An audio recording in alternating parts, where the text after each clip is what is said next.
responsible behavior of this flight. I am actually shocked. मेरा बेटा जो 3 साल का है बेचारा पसीने में भीग चुका है.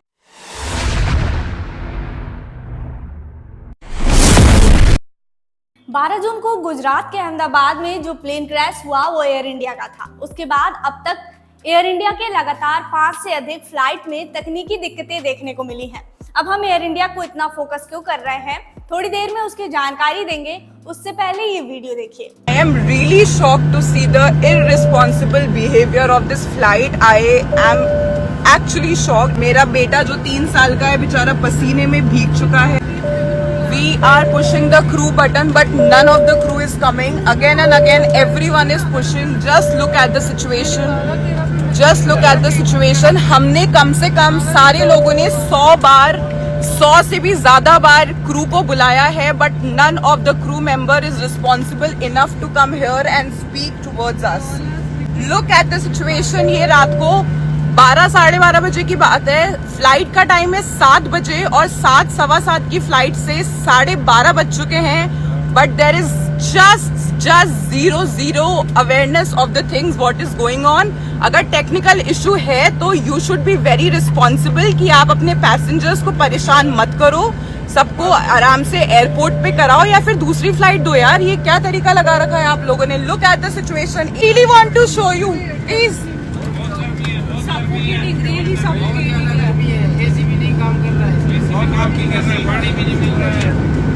ये वीडियो 2-4 दिन पहले सोशल मीडिया पर वायरल होता है, जिसमें साफ तौर पर एयर इंडिया की लापरवाही देखी जा रही है. किस तरह से फ्लाइट में बैठे लोग परेशान हैं और क्रू मेंबर को बार बार बुलाए जाने पर भी रिस्पांस नहीं मिल रहा है. पैसेंजर के हिसाब से फ्लाइट 7:30 बजे की थी, लेकिन 12 बज चुके थे और अभी तक उड़ान नहीं हुआ था और एसी बंद होने की वजह से यात्री घंटों तक परेशान थे. आश्चर्य की बात है कि ये लापरवाही तब हो रही है जब इस वीडियो के बनाए जाने से महज कुछ दिन पहले ही एयर इंडिया के प्लेन क्रैश से इतना बड़ा हादसा हुआ. अब सवाल यह है कि आखिर एयर इंडिया का नाम हम इतना क्यों ले रहे हैं. तो बता दें कि पिछले कई वर्षों में एयर इंडिया और उसकी सहायक कंपनी एयर इंडिया एक्सप्रेस की कई फ्लाइटें हादसे का शिकार हो चुकी हैं, जिसमें सैकड़ों लोगों ने अपनी जान गंवा दी है. बेशक एयर इंडिया कंपनी ने दशकों तक लाखों यात्रियों को सुरक्षित उनके गंतव्य तक पहुंचाया है, लेकिन कुछ हादसों ने न केवल उनके परिवारों को बल्कि पूरे देश को झकझोर कर रख दिया. आज हम बात करेंगे एयर इंडिया की उन्हीं दुर्भाग्यपूर्ण उड़ानों की जिन्होंने इतिहास के पन्नों में दुखद अध्याय जोड़े. तो चलिए एक एक करके उन हादसों के बारे में जानते हैं. गूगल और तमाम वेब पोर्टल के रिपोर्ट्स के मुताबिक एयर इंडिया के सबसे पहले हादसे की बात करें तो 3 नवंबर 1950 को एयर इंडिया की फ्लाइट 245 मालाबार प्रिंसेस नाम की यह फ्लाइट मिस्र से लंदन जा रही थी, जब यह फ्रांस के मॉन्ट ब्लांक पर्वत से टकरा गई. इसका कारण खराब मौसम और नेविगेशन से गड़बड़ी थी. हादसे के वक्त फ्लाइट में यात्री और क्रू मेंबर सहित 48 लोग शामिल थे, जिसमें सभी मारे गए. इस हादसे ने हवाई नेविगेशन सिस्टम में सुधार की मांग को बढ़ाया.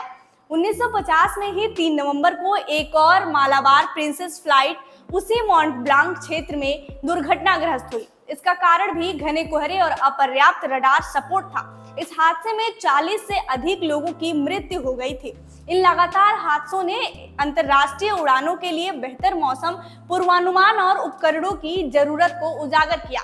इसके अलावा 1966 में एयर इंडिया की एक और फ्लाइट 101 बोइंग 707 जिसका नाम कंचनजंगा था, जेनेवा से न्यूयॉर्क जाते समय फिर मॉन्ट ब्लॉक में क्रैश हो गया. यह हादसा पायलट और एयर ट्रैफिक कंट्रोल के बीच गलत कम्युनिकेशन की वजह से ऊंचाई का अनुमान न लगाने के कारण हुआ था, जिसमें 117 लोग मारे गए. इस फ्लाइट में प्रसिद्ध वैज्ञानिक होमी जहांगीर भाभा भी शामिल थे. इस हादसे ने भारत के परमाणु कार्यक्रम को झटका दिया और वैश्विक स्तर पर नेविगेशन प्रोटोकॉल में बदलाव आए और लगभग 10 साल बाद 1 जनवरी 1978 को एयर इंडिया की बोइंग 747 जो सम्राट अशोक के नाम से जाना जाता था, दुबई से मुंबई आते समय टेक ऑफ के तुरंत बाद अरब सागर में गिर गया. उस समय इंस्ट्रूमेंट फेल्योर और पायलट की दिशा भटकने की वजह से विमान अनियंत्रित हो गया और अरब सागर में जाकर गिर गया. इस हादसे में भी सभी यात्री और क्रू मेंबर के साथ 213 लोग मारे गए. वहीं 1985 में एयर इंडिया फ्लाइट 182 का बोइंग 747 मॉन्ट्रियल से लंदन जाते समय आयरलैंड के पास समुद्र में बम विस्फोट के कारण नष्ट हो गया। सिख उग्रवादियों द्वारा फ्लाइट पर आतंकवादी बमबारी हुई, जो उस समय भारत में राजनीतिक अशांति से जुड़ी थी। यह एयर इंडिया का सबसे घातक हादसा है और 11 सितंबर 2001 के पहले का सबसे घातक विमान आतंकवादी हमला था, जिसे कनिष्क बम विस्फोट के नाम से भी जाना जाता है। इस घटना में 329 लोग मारे गए, जो इसे एयर इंडिया का सबसे घातक हादसा बनाता है। इसके अलावा 2010 में एयर इंडिया एक्सप्रेस फ्लाइट 22 मई को कर्नाटक के मंगलोर में दुर्घटनाग्रस्त हुई थी। दुबई से आ रही बोइंग 737-800 लैंडिंग के दौरान रनवे से आगे निकल गई, जिसके कारण आग लग गई और प्लेन एक घाटी में जाकर गिर गई। इसका कारण कप्तान द्वारा को पायलट की चेतावनियों को नजरअंदाज करना और गलत लैंडिंग सामने आई। इस फ्लाइट में 166 लोग सवार थे, जिसमें से 158 की जान चली गई, जबकि 8 लोगों को बचाया जा सका।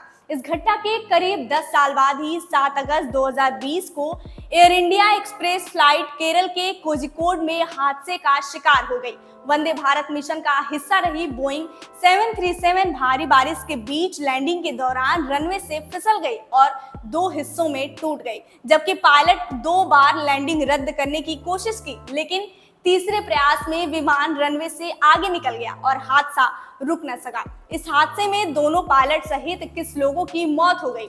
इसके बाद अब ये जून 2025 का हादसा तो आप सबके सामने ही है, जिसमें बोइंग 787-8 ड्रीमलाइनर टेक ऑफ के कुछ ही देर बाद मेघानी नगर क्षेत्र में बीजे मेडिकल कॉलेज के हॉस्टल से टकरा गया, जिसके परिणाम स्वरूप विस्फोट हुआ और अब तक इस हादसे में 279 लोगों की मौत की खबर है।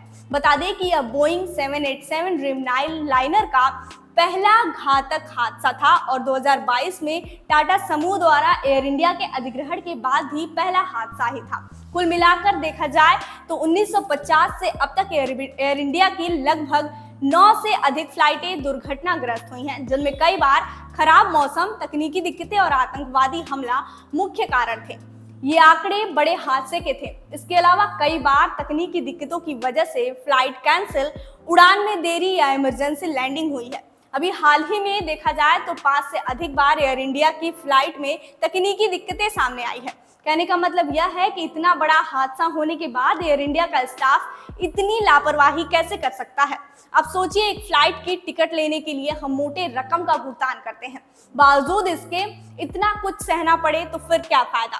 खैर, अब तक हुए इन हादसों के बाद क्या एयर इंडिया पर कोई एक्शन होना चाहिए या फिर इन सबको एक हादसा समझकर चुप हो जाना चाहिए और छोड़ देना चाहिए? मामले में अपनी राय जरूर दीजिएगा। देखते रहिए बेधड़क खबर। मैं हूं आंचल।